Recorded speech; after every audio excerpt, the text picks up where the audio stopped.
everyone and welcome to Brussels, Belgium. Admittedly, this isn't the nicest panorama of the city, but there you go. My name's Emily and I live here in Brussels, Belgium, but I'm originally from England. And if you already follow my channel, you'll know that I've been lucky enough to live in a few countries over the last few years. And one of the questions I get a lot is, how do you meet people and how do you make friends when you move and live in a new country? And I'm going to answer that question for you today while I wander around the city, because why not? But before we go any further, here is a word from our sponsor. A big thank you to sendmybag.com for sponsoring this video today. Sendmybag.com, sendmybag.com, sendmybag.com. If you don't know what Send My Bag is, it's basically a service that will deliver your baggage door to door across different countries. It's perfect if you're moving abroad, traveling abroad. Basically, it saves you all of the hassle of lugging your luggage across public transport onto planes. And it will save you some money. So if you think that Send My Bag could help you out, click on the link in the description to see just how. First of all, I just want to line out a couple of important things. Now, the first thing is that I think it's really important when you move abroad to have a mix of friends. Aim to make some local friends. That means some friends who are originally from the place, the city or the country that you're moving to, and also some friends who are expats who, don't come from the place. And the reason I suggest that is, first of all, the local friends are going to be able to help you to, find the best local places to go, to really understand the culture, to really understand the things that the expat friends aren't going to. Now, the reason that expat friends are great is because, first of all, they totally get what you're going through, and I mean that in an emotional sense, but also they can really help you out when it comes to some of the bureaucracy you're going to have to deal with and other more practical day-to-day stuff. It's a little bit easier to make friends with expats than locals sometimes, but I guess that depends on where you're living. No, I'm trying to film. Sorry about the sirens, I am going to need to carry on. Now, the next thing to remember is that I'm about to give you loads of tips on how to meet new people. At the beginning in a new place, it can feel kind of exhausting because you really are going to have to put yourself out there a lot and just continuously go and try to meet new people a lot. That's tiring at first, but at a certain point you're going to reach a point where you've met loads of people, they've introduced you to their friends. Please stop. I'm very sorry for whoever's in trouble, but this is important too. Now, at that point, you're going to want to really try to understand who your core group of friends are. Who is that support network? Because I think that should be your number one priority. You meet new people to make a support network that can support you when times get really tough. The times I felt most lost living abroad is when I didn't know who I could really trust and count on from the friends I'd made. So that's really what the big goal is with all of this. With all of that out of the way, let's get into the main tips.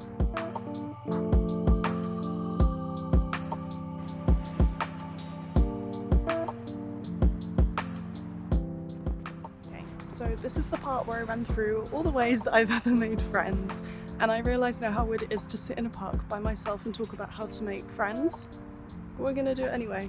So the first really obvious way that I think a lot of, at least people my age, would probably think about when they're moving abroad is online platforms. Now obviously you've got Facebook groups. I'm a big fan of joining Facebook groups before you even move abroad so that you get an idea of what to expect and you can start to make friends, because everything is so much easier, all the bureaucracy, all of the stress, when you have some people that you know in the place. So of course there's Facebook groups, but there's other places like meetup.com, Couchsurfing. Both of those are platforms that are a little bit different, but both will have groups of people that are willing to meet up with you. Couchsurfing is people who are willing to host, but you'll often find people who are willing to just go for a coffee and be friends. Meetup.com is great because it has a list of events for people who are interested in the things that you're interested in too. Now, a really great one within this, or even off of meetup.com, would be language events. Language events are great because they're a great place where you know that there will likely be locals but also expats. This is of course assuming that you are moving to a country that doesn't speak your native language. But you know what, even if you are, maybe there will be some interesting language events there anyway, which is a great way to meet new people.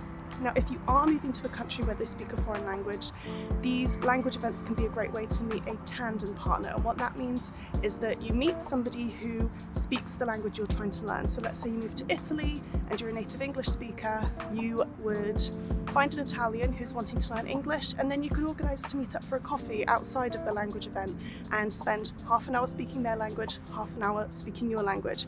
And that's just a great way to strike up conversation and start a beautiful friendship.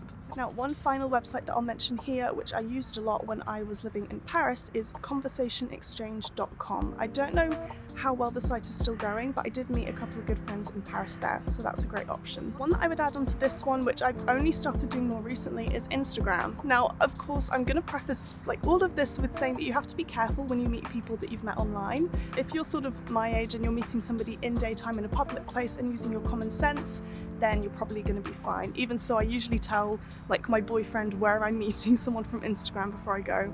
But before I moved to Brussels, I started looking at a load of hashtags about Brussels, trying to find people who lived locally, accounts of real humans that lived locally that looked interesting and were into the kind of things I was into. And also I love photography, so that was a great place to start for me.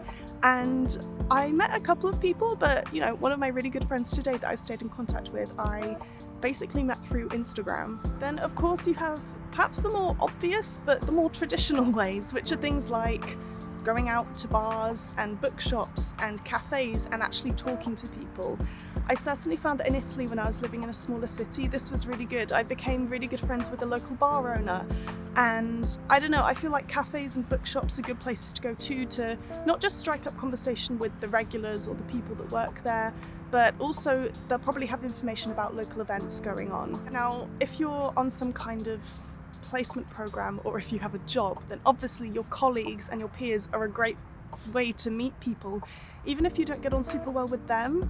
And I would say this applies to anything. If you're invited out to drinks or something with someone, unless your gut is really telling you not to, just say yes, because they're going to have other friends. It's going to just open up the possibility to meet more people that they know. Which leads me on to my next tip, which is if you're moving to a city and you don't know anyone, maybe you have friends who do know someone there or acquaintances, so do a call out on Facebook, ask if anyone knows in the city. Maybe they've got a long lost cousin who's there who can at least meet up for coffee and sort of tell you the best places to go, or introduce you to some of their friends. It's really a snowball effect. Once you start to meet a few people, it's going to snowball into a big blossoming network, and then from there you can really start to hone in on your core support network of friends. But of course, the most important thing with any of these, all of these suggestions, is if you're going out and doing things that you like to do, then you're opening up the possibility of making friends with people who are actually into the same stuff as you. So don't go to a language event just because I told you to if you hate languages. If you hate languages, maybe it's not a good idea to move abroad to a place that speaks a foreign language. You need to make sure you're doing something you're interested in, and that's the most important thing. So a big thank you for tuning into this video and watching right the way till the end. If you enjoyed the video, please give it a thumbs up. I've got lots of other videos like this with tips on moving abroad, my travels and my life living abroad, so subscribe if you'd like to stick around. And once again, if you think that Send My Bag could help you out if you're moving abroad or travelling, check out the link in the description. And tell me in the comments, what are your tips and best ways to meet people or make friends when you're travelling or moving abroad? I'd love to hear. And with that, I will see you in my next video. Bye!